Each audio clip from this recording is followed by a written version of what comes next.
Buen día para todos. El día de hoy vamos a ver las obras más importantes de la literatura de la Edad Media en España. Pero antes de empezar con cada uno de los títulos, vamos a ver cada una de las características más importantes de este periodo. La primera de ellas es que debemos saber que la Edad Media fue un periodo que comprende más de 1000 años y que está dentro de los siglos V hasta el siglo XV. En estos periodos o en estos siglos podemos ver diferentes culturas que se van enlazando una a una y poco a poco en el territorio español, como fueron las culturas cristiana, judía y musulmana, que fueron las que más influyeron en esta nación. La literatura medieval se distingue por los siguientes rasgos. La primera es que es de transmisión oral, es decir que estas obras fueron transmitidas verbalmente de generación en generación y muchas de ellas tienen carácter anónimo o en este caso varios autores.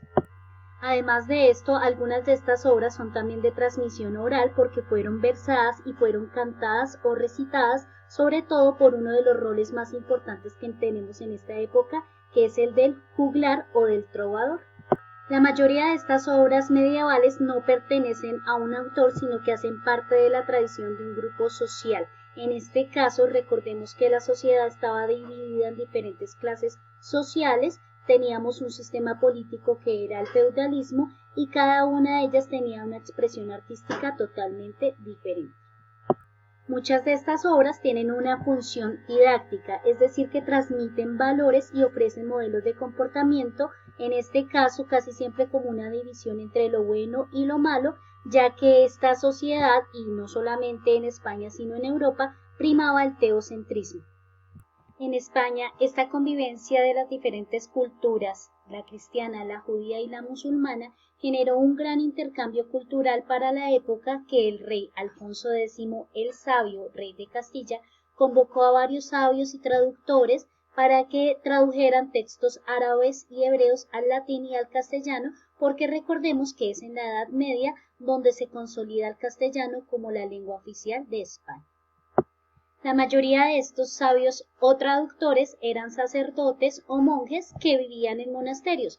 Los monasterios fueron los principales lugares que constituían los únicos centros de cultura en la época. Allí los monjes guardaban y copiaban libros a mano porque no existía en la época la imprenta se va a desarrollar después en el Renacimiento y pues ellos no solamente copiaban y traducían los textos, sino también los decoraban con diferentes ilustraciones. Teniendo en cuenta lo anterior, vemos que los primeros textos que se dan en esta época son las jarchas, poemas de origen árabe. También tenemos el mester de juglaría y el mester de clerecía, que lo vimos también en otros videos anteriores.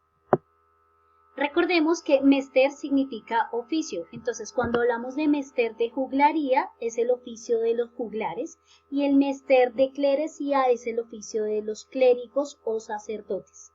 Los textos que podemos encontrar en el mester de juglaría, que casi siempre son los cantares de gesta.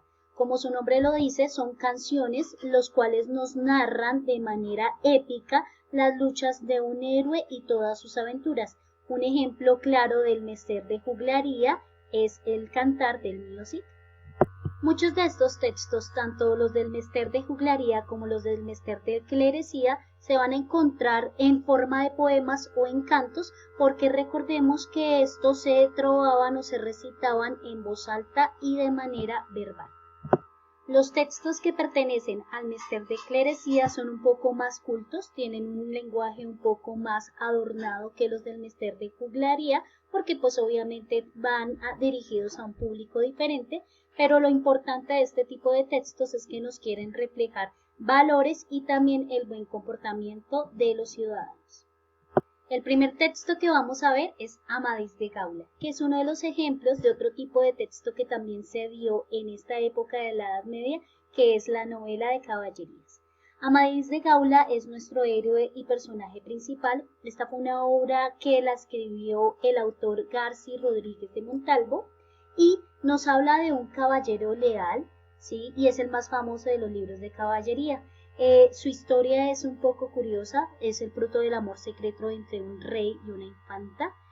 Cuando nace es un poco bíblico, se asemeja un poco a la historia de Moisés porque es abandonado en una barca, es criado por nobles, obviamente no de la alta sociedad, y pues es nombrado caballero por su rey, que en este caso era el propio padre. Enfrentó varias guerras, varias tropas, y pues de ese triunfo después obviamente se dieron cuenta quién era su verdadero papá, y pues siguió enfrentándose a ejércitos, un mago lo hechizó, y todas sus aventuras están rodeadas por el amor a su mujer más amada y de forma idealística, que se llama Oriana. Esta obra va a ser tan importante que también si leemos El Quijote de la Mancha, él está obsesionado con este personaje y él trata de visualizarlo y trata de seguir todos sus ejemplos y todos sus comportamientos tal cual como se describe en esta novela.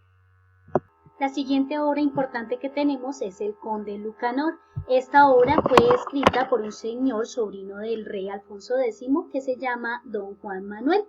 Este libro es un libro didáctico, de corte didáctico, y tiene en sus historias algunos ejemplos que se inspiran en cuentos tradicionales o en fábulas de Esopo y de Samaniego.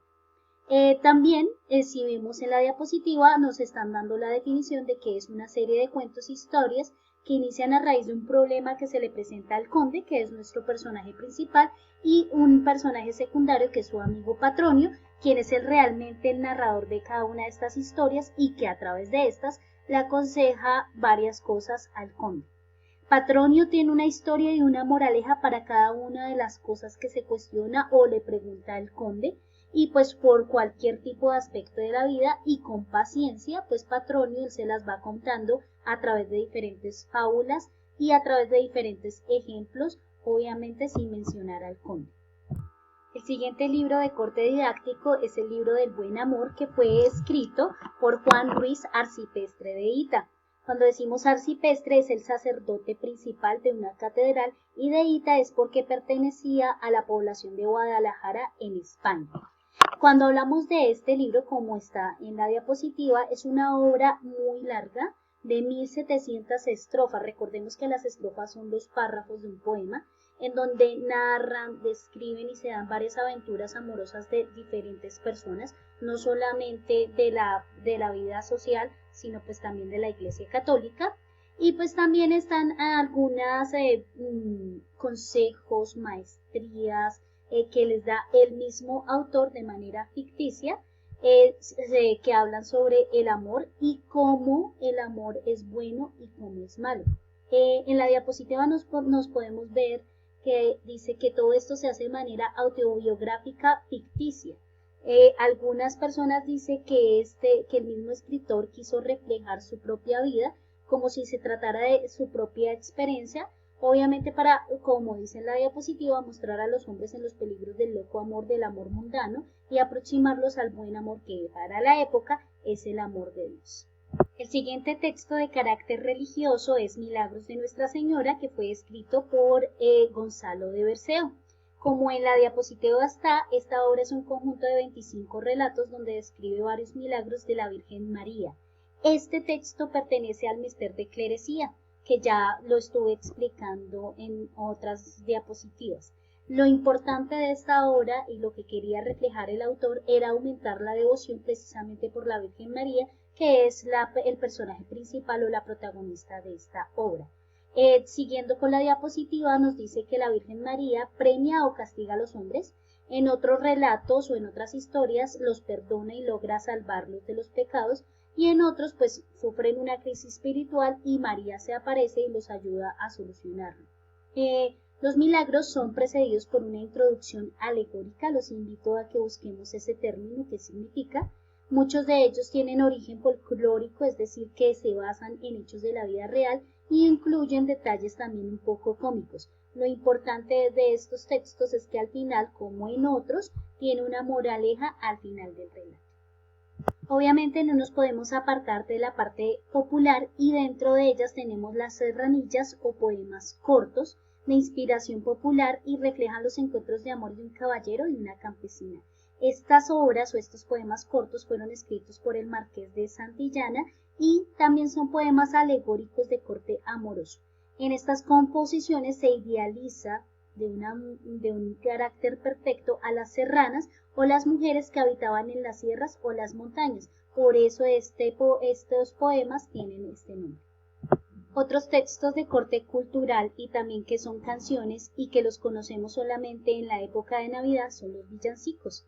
Estos villancicos eran poemas cortos, ¿sí?, que son cantados por la población humilde, predominantemente rural, durante el trabajo y en las fiestas y veladas. Obviamente los más populares que se hicieron y que se fueron transmitiendo hasta nuestra actualidad son los villancicos de Navidad, porque precisamente estos se cantaban en fiestas especiales. Como su nombre lo dice, se dice villancico porque son los cantos de la villa o las personas del campo. Su temática es de diferente variación, empiezan con canciones de trabajo, de amor, satíricas, lúdicas. Son cantos cortos que pueden tener 2, 3 o 4 versos. Recordemos que los versos son los rengloncitos de cada uno de los poemas, que se desarrollan en glosa de carácter popular con un lenguaje sencillo y compuesto por una o más estrofas. Casi siempre tienen por mucho 2 o 3 estrofas. Y por último tenemos este texto que en realidad es un poema extenso que se llama Coplas a la muerte de su padre, escrito por Jorge Manrique. Este es un poema, como les dije, pero es una elegía. También los invito a que busquemos qué significa elegía.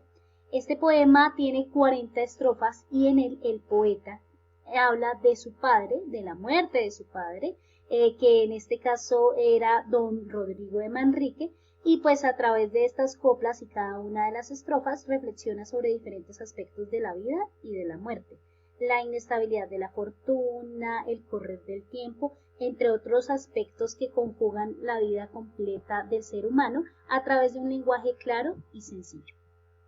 Si nos damos cuenta, todos estos textos que hemos visto en todas las diapositivas pertenecen a dos géneros literarios, el género narrativo y el género lírico. Pero en esta época de la Edad Media tampoco podemos apartar al género dramático, que es representado por el teatro.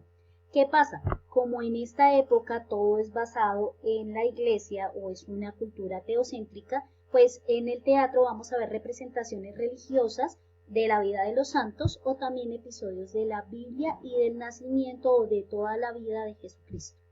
En este caso, la primera obra que podemos ver como tal en texto dialogado y en todas las características de este género es el Auto de los Reyes Magos, que es un texto que aparece en el siglo XII. Ya como tal, una obra más representativa y la pieza dramática más importante para esta época a finales de la Edad Media, la conocemos más como época del Prerrenacimiento, es en 1499 aparece la obra de la Celestina, que fue escrita por Fernando de Rojas, que es el libro que vamos a leer para este periodo. Entonces espero que este sea un preámbulo para que empecemos la lectura de este libro. Eso es todo por hoy y nos vemos en la siguiente clase. Chao.